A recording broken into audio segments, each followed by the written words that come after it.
வணக்கம். 3 மணி செய்திகளை வழங்குவதற்காக நான் அபிநயா. முதலில் தலைப்புச் செய்திகளை பார்க்கலாம். கோவையில் இன்று மாலை திமுக முப்பெரும் விழா. முதலமைச்சர் மு க ஸ்டாலின், 40 எம்பிக்கள் உள்ளிட்டோர் பங்கேற்பு.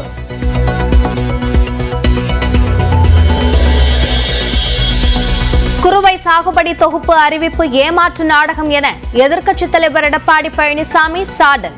தண்ணீரே இல்லாத நிலையில் விவசாயிகள் விதை நெல்லை வாங்கி என்ன செய்வார்கள் என கேள்வி.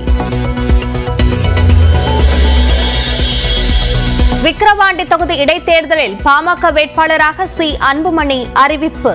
பாமகவில் மாநில துணைத் தலைவராக உள்ளார் சி அன்புமணி. விக்கிரவாண்டியில் இடைத்தேர்தலுக்கு பயன்படுத்தும் வாக்குப்பதிவு இயந்திரங்களை சீர் செய்யும் பணி தொடக்கம். வருவாய்த்துறை பணியாளர்கள் மற்றும் தொழில்நுட்ப வல்லுநர்கள் பங்கேற்பு. சென்னையில் மாலை அல்லது இரவு வேளையில் இடி மின்னலுடன் லேசான மழைக்கு வாய்ப்பு. தமிழ்நாடு, புதுச்சேரியில் 5 நாட்களுக்கு மிதமான மழை பெய்யும் என்றும் வானிலை ஆய்வு மையம் கணிப்பு.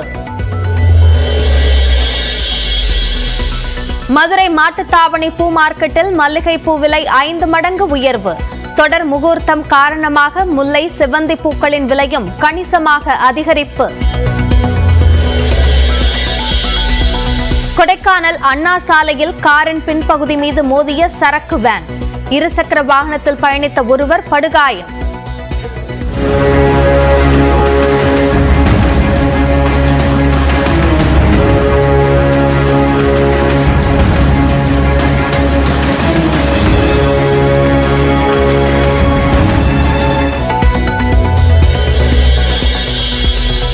தமிழ் மொழிக்கான பால புரஸ்கார் விருது எழுத்தாளர் யூமா வாசுகிக்கு அறிவிப்பு. விஷ்ணு வந்தார் சிறுகதை நூலுக்காக இளம் எழுத்தாளர் லோகேஷ் ரகுராமனுக்கு சாகித்ய யுவ புரஸ்கார் விருது. பால புரஸ்கார் விருது வென்றுள்ள எழுத்தாளர் யூமா வாசுகிக்கு முதலமைச்சர் மு க ஸ்டாலின் வாழ்த்து. யுவ புரஸ்கார் விருதுக்கு தேர்வாகியுள்ள இளைஞர் லோகேஷ் ரகுமானுக்கும் முதலமைச்சர் பாராட்டு. மஞ்சுமல் பாய்ஸ் படத்தின் லாபத்தில் 40% தொகையை வழங்க கோரி தொடரப்பட்ட வழக்கு. படத்தின் தயாரிப்பாளரும் நடிகருமான சௌபின் ஷாகிரிடம் அமலாக்கத்துறை விசாரணை. மண்டபம் அருகே நடுக்கடலில் படகு மூழ்கியதில் 2 மீனவர்கள் உயிரிழப்பு. காணாமல் போன மற்றொருவரை தேடும் பணி தீவிரம். திருப்பத்தூர் பள்ளிக்கூடத்தில் பதுங்கிய சிறுத்தை 11 மணி நேரத்திற்கு பிறகு அதிகாலையில் பிடிபட்டது.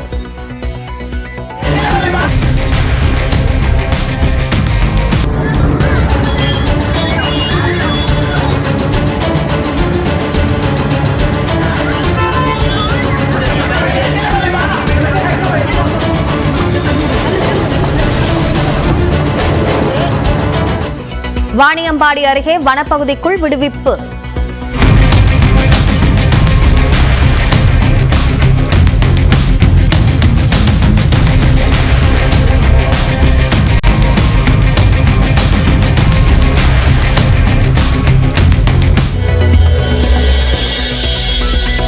நீலகிரி மாவட்டம் கூடலூர் அருகே குடியிருப்பு பகுதியில் உலா வந்த காட்டு யானை.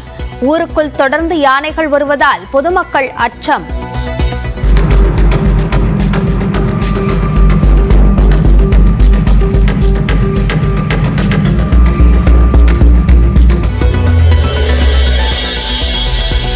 சத்தீஸ்கரின் நாராயண்பூர் மாவட்டத்தில் பாதுகாப்பு படையினருடன் துப்பாக்கிச் சண்டை. என்கவுண்டர் செய்யப்பட்ட 8 நக்சலைட்டுகள். உத்தராகண்டில் பத்ரிநாத்திற்கு புனித யாத்திரை சென்ற பயணிகளின் வாகனம் கவிழ்ந்து விபத்து. ருத்ரபிரயாக் அருகே தேசிய நெடுஞ்சாலையில் நிகழ்ந்த விபத்தில் 8 பேர் பலியான சோகம். குஜராத்தில் நீட் தேர்வறையில் விடை சொல்லித் தருவதாக 8.5 கோடி ரூபாய் மோசடி. மாணவர்கள் தலா 66 லட்சம் கொடுத்த நிலையில் பயிற்சி மையத்தைச் சேர்ந்தவர்கள் உட்பட 5 பேர் கைது. மே 5ஆம் தேதி நடந்த நீட் தேர்வை ரத்து செய்ய கோரி பீகாரில் மாணவர்கள் போராட்டம். முறைகேடு புகாரை அடுத்து உருவ பொம்மையை எரித்து எதிர்ப்பு.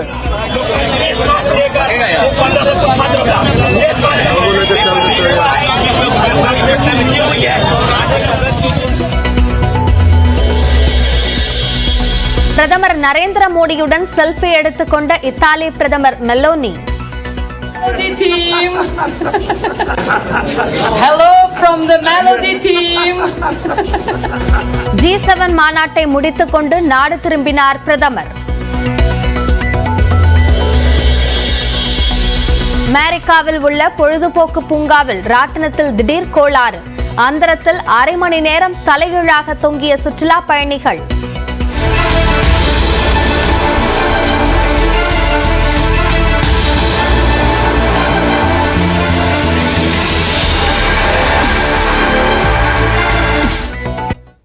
பரந்தூர் விமான நிலையத்திற்கு எதிராக ஏகனாபுரம் கிராம மக்கள் நடத்தி வரும் போராட்டம் 700வது நாளை எட்டியுள்ள நிலையில் தமிழ்நாட்டை விட்டு வெளியேற கிராம மக்கள் முடிவு செய்துள்ளனர். இதுகுறித்த கூடுதல் விவரங்களை நம்முடைய செய்தியாளர் சந்திரசேகரிடம் கேட்கலாம். சந்திரசேகர், அங்க இருக்கக்கூடிய கிராம மக்கள் இந்த விமான நிலையம் அமைப்பிற்கு எதிர்ப்பு தெரிவித்து பல்வேறு போராட்டங்களில் ஈடுபட்டு வராங்க. தற்பொழுது இந்த முடிவை அவர்கள் எடுத்ததற்கு என்ன காரணம்?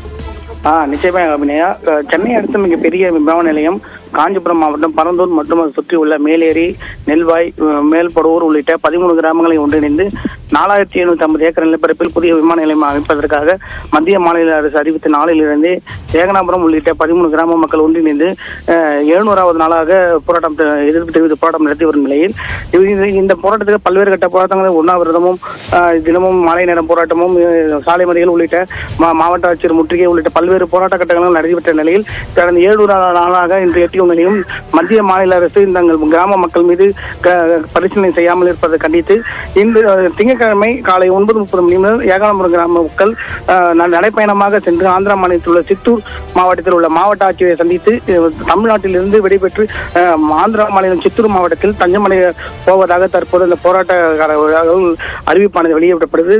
700 நாள் கழிந்து இந்த போராட்டம் தொடர்ந்து நடைபெற்று வருவதால் பரந்தூர் விமான நிலைய எதிர்ப்பு கூட்டிய கட்சி நிர்வாகிகள் தற்போது இந்த அறிவிப்பானது வெளியிடப்பட்டுள்ளது. அபிநயம், விவரங்களுக்கு நன்றி சந்திரசேகர்.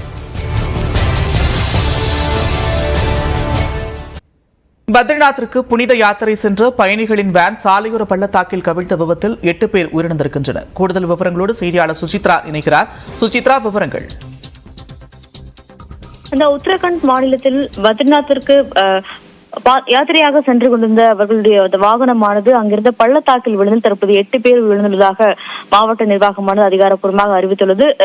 உத்தரகாண்ட் மாவட்டத்தினுடைய ருத்ரபிரயாக் மாவட்டத்தின் அருகே அங்குள்ள நெடுஞ்சாலை அருகே சென்று கொண்டிருந்த பொழுது அந்த டெம்போ டிராவலர் வாகனத்தில் 17 பேர் பயணித்திருந்தனர். அந்த வாகனமானது எதிர்பாராத விதமாக அருகே இருந்த பள்ளத்தாக்கில் விழுந்தது. அதில் தற்பொழுது சம்பவ இடத்திலேயே 8 பேர் பரிதாபமாக உயிரிழந்ததாக, மற்றவர்களை காப்பாற்றி அருகில் இருக்கும் மருத்துவமனையில் சேர்த்து அவர்களுக்கான சிகிச்சை என்பது வழங்கப்பட்டு வருவதாக உத்தரப்பிரதேச மாவட்ட நிர்வாகமானது அறிவித்துள்ளது. அது மட்டுமல்லாமல் மாநிலத்தினுடைய தேசிய பாதுகாப்பு பேரிடர் மீட்பு வீரர்கள் மற்றும் மாநிலத்தினுடைய பேரிடர் மீட்பு வீரர்கள் ஆகிய 2 குழுக்கள் என்பது அந்த பகுதியில் அந்த பள்ளத்தாக்கில் இருந்து மீதமுள்ளவர்களை மீட்பதற்கான பணியில் ஈடுபட்டு வருகிறார்கள். அது மட்டுமல்லாமல் உயிரிழந்தவர்களுடைய உடல்களை அடையாளம் காணும் பணியிலும் தற்போது மாவட்ட நிர்வாகமானது ஈடுபடுத்தப்பட்டுள்ளது. இது மட்டுமல்லாமல் 13 IAS அதிகாரிகள் இந்த விபத்து தொடர்பான கூடுதல் கோஆர்டினேஷன் பணிகளுக்காக தற்போது நியமிக்கப்பட்டுள்ளதாகவும் விசாரணையும் அதிக துரிதப்படுத்தப்பட்டுள்ளது என்ற ஒரு தகவலையும் மாநிலத்துடைய முதல்வர் அதிகாரப்பூர்வமாக தற்பொழுது அறிவித்துள்ளார்.